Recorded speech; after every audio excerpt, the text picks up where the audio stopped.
तर आज आहे ना रात्रीचं बेसन उरलेलं होतं त्यापासून धपाटे बनवणार आहे।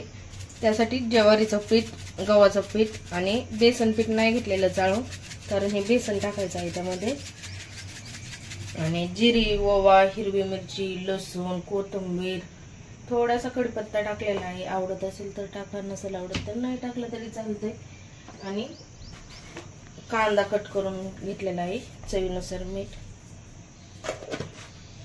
आणि हे बेसन पीठ टाकून मिक्स करायचे।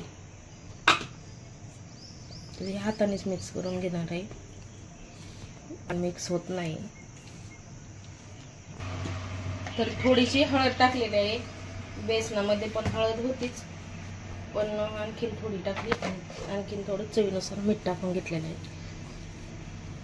तर आता हे धपाट्याचं पीठ आहे ना छान असं मिक्स करून घेतलेलं आहे मळून, त्याचे धपाटे बनवायचे।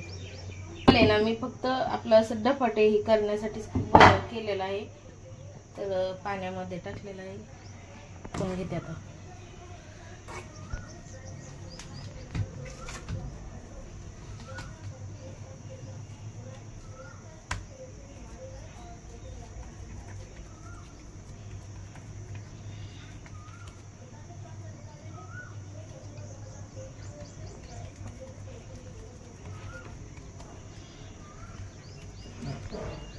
हे असं मी थापून घेतलेलं आहे, छान लागतंय। आणि सकाळ सकाळ नाश्त्यासाठी बनवलेलं आहे मी, कारण परत मग ते बेसन खराब झालं असतं, फेकूनच द्यावं लागलं असतं, खाण्यात नसतं आलं, जेवण लवकर करत नाही त्यामुळे। तर आता हे थापून घेतलेलं आहे धपाटे। तर तेल टाकलेलं आहे तव्यामध्ये,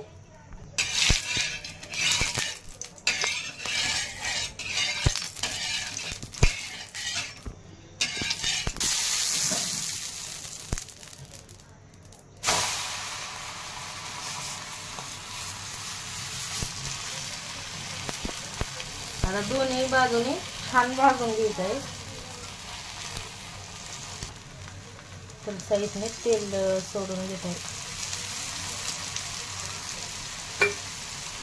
तर धपाटे ना पलटी करून घेतले, दोन्ही साईडने छान भाजून घ्यायचं आहे, खरपूस छान असे भाजून घ्यायचे आणि गरमागरम खायला द्यायचे। कारण जे माणसं शिळं खात नाहीत त्यांना असं करून द्यायचं, म्हणजे ते खातात। तर दुसरं धपाटं पण थापून घेतलेलं आहे।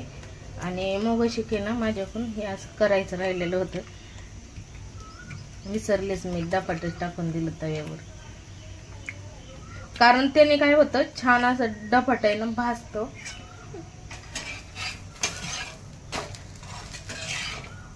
दोन्ही साईडने छान भाजून घ्यायचं, आलटी पलटी करून।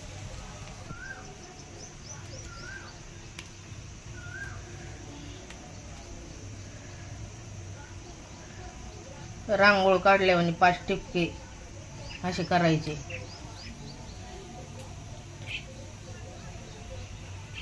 आणि धपाटे छान भाजते आणि खायला खूप खमंग टेस्टी लागते। हे धपाटे खाण्यासाठी तयार आहे, छान असं भाजून घेतलेलं आहे, दोन्ही साईडने पाहू शकता खाण्यासाठी तयार आहे। तर आता दुसरंही भाजून घेते याच पद्धतीने, सोप्या पद्धतीने बनवलेलं आहे, कोणी बनवू शकेल असं बनवलेलं आहे हे धपाटं। ज्वारीचं पीठ, थोडंसं गव्हाचं पीठ आणि हे बेसन नसलं तर बेसन पीठ आणि कांद्याची पात टाकायची, कोथिंबीर टाकायची, कांदा कट करून, लसूण, हिरवी मिरची, ओवा, जिरे, हळद, चवीनुसार मीठ, छान असं दाटसर दही घरच्या घरी बनवलेलं आहे धपाट्यासोबत खाण्यासाठी। आणि सॉस आवडत असेल तर सॉस, तर थोडा सॉस घेत आहे मी, सॉस आवडतो मला।